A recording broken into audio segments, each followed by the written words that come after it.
I found the topic Hindenburg and Adani very intriguing. क्या आपको भी इंटरेस्ट है इन दोनों के बीच में, क्या नेक्सस रही है इसे जानने का?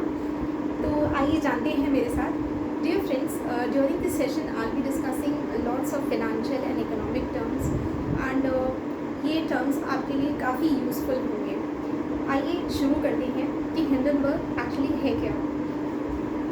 हिंडनबर्ग जर्मनी की एक एयरशिप थी and when it was trying to station itself in a New Jersey based dockyard, it caught fire.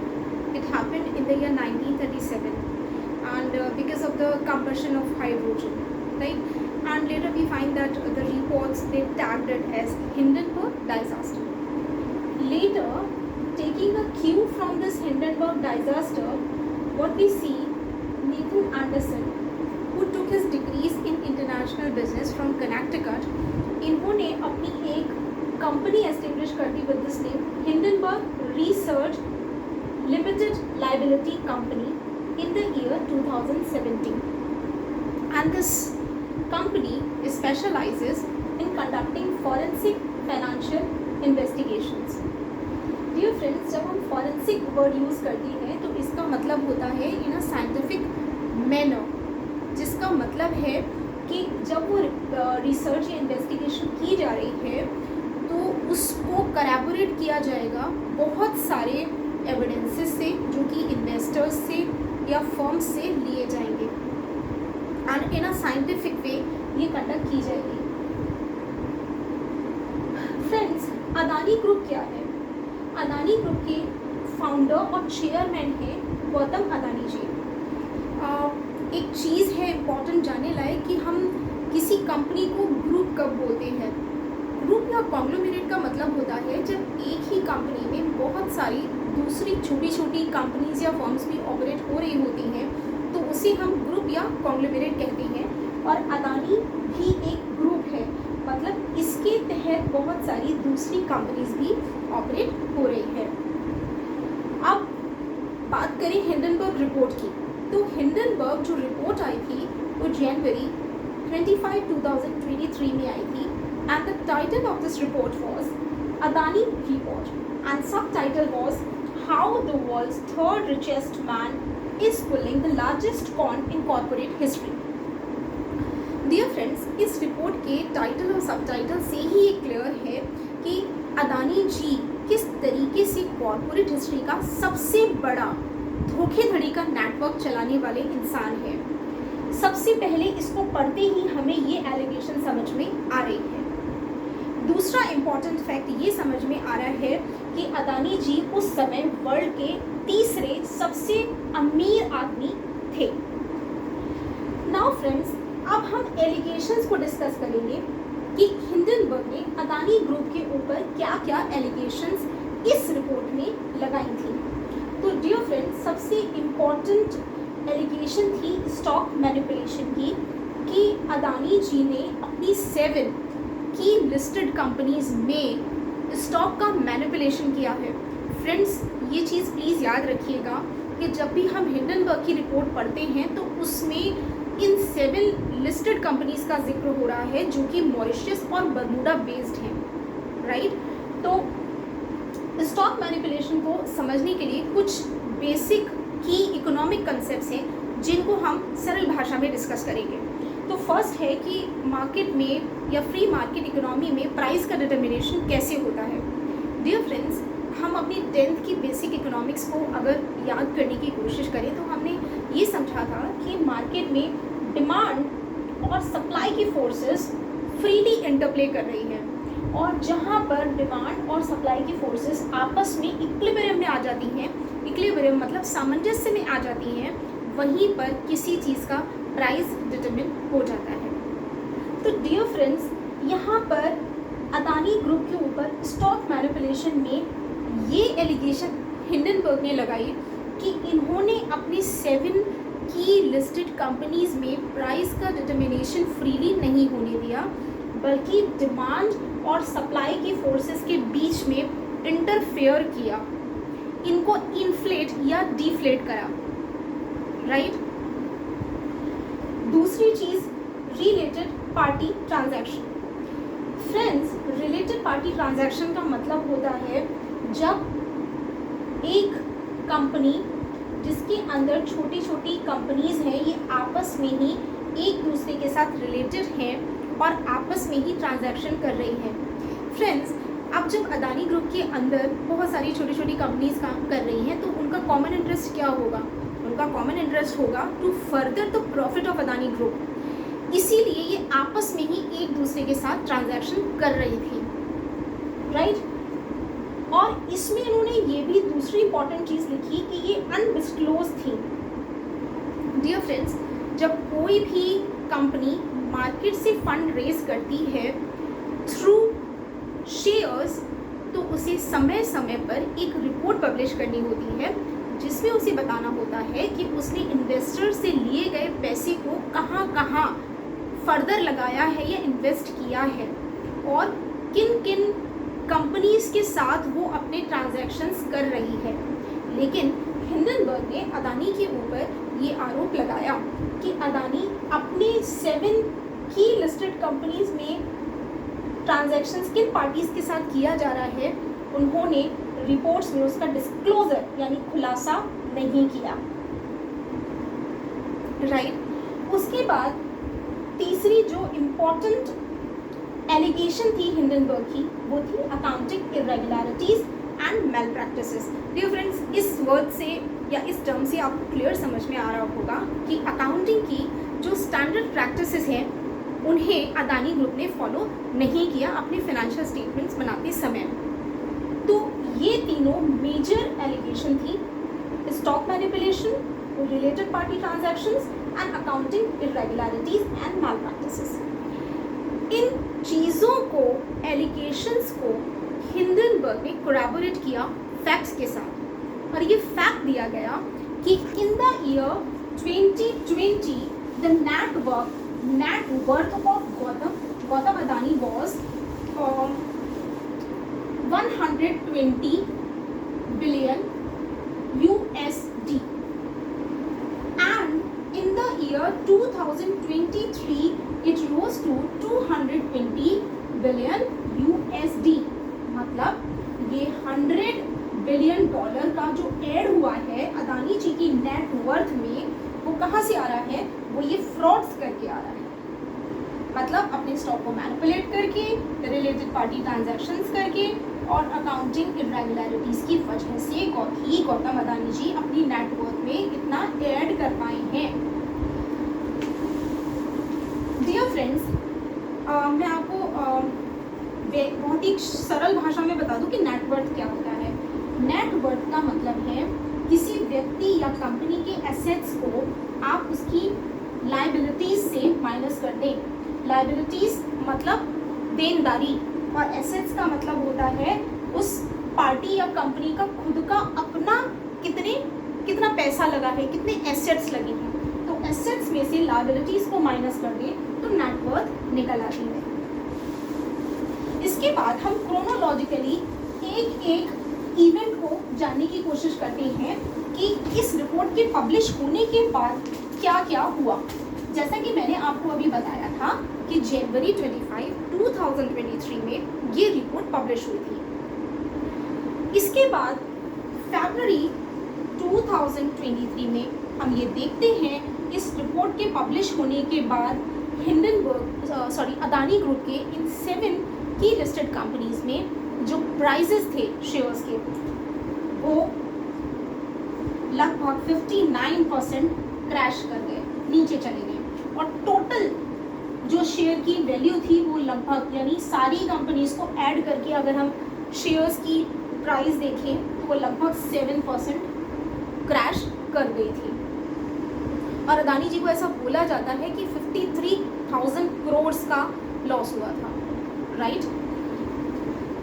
इस सब के चलते फरवरी 2023 में सुप्रीम कोर्ट ऑफ इंडिया में एक पब्लिक इंटरेस्ट लिटिगेशन आई जिसमें ये डिमांड किया गया कि एक हाई पावर कमेटी कॉन्स्टिट्यूट की जाए और वो इन एलिगेशंस में जो कि हिंडनबर्ग ने अदानी ग्रुप के ऊपर लगाई हैं उनको प्रोब करे so that the interest of the investors can be safeguarded.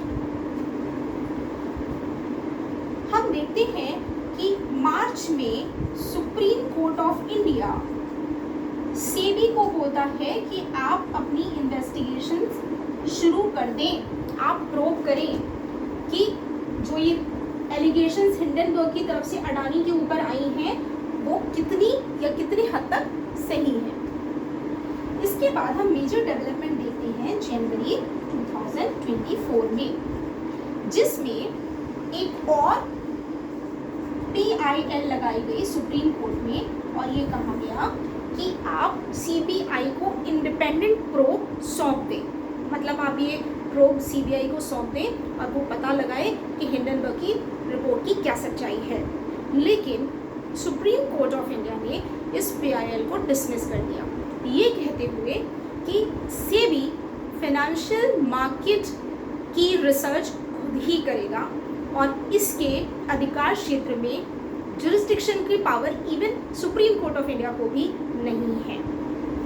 ऐसा कहते हुए जनवरी में ही सुप्रीम कोर्ट ने सेबी को टाइम बाउंड मैनर में विदिन 3 मंथ्स आपको अपनी जो प्रोब है वो कंडक्ट करनी है और प्रोब को कंडक्ट करने के बाद अपनी रिपोर्ट सबमिट करनी है सुप्रीम कोर्ट ऑफ इंडिया को।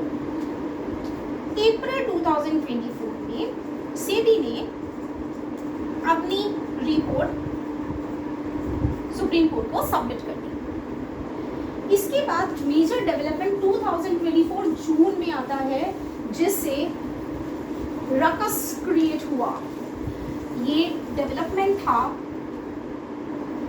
सेबी ने शो कॉज नोटिस दे दिया था हिंडनबर्ग को। डियर फ्रेंड, ये शो कॉज नोटिस जो था वो 46 पेजर था और इस 46 पेजर शो कॉज नोटिस में हिंडनबर्ग से सेबी ने ये पूछा था कि आपके लगाए गए जो एलिगेशंस है वो आपने किस आधार पर लगाए, क्योंकि ये सारे बेसलेस हैं। सेकेंड, आपने अपनी रिपोर्ट में ये कहा था कि अदानी ग्रुप में हमारा डायरेक्ट या इनडायरेक्ट किसी भी तरीके का स्टेक नहीं है। ये चीज़ भी गलत पाई गई है। ऐसा सेबी ने आखिर क्यों कहा? डियर फ्रेंड्स, हिंडनबर्ग ने थोड़े ही दिन पहले एक स्टेटमेंट रिलीज किया था जिसमें उन्होंने कहा था कि उन्होंने $4.1 मिलियन USD यानी का प्रॉफिट कमाया है। कहाँ से कमाया है? उन्होंने ये प्रॉफिट अदानी ग्रुप के शेयर्स को शॉर्ट सेल करके कमाया है, ठीक है। लेकिन उन्होंने किसके साथ मिलकर इसे शॉर्ट सेल किया वो इन्होंने नहीं बताया था। तो अब जानते हैं शॉर्ट सेल का मतलब क्या होता है। फ्रेंड्स, जब भी हम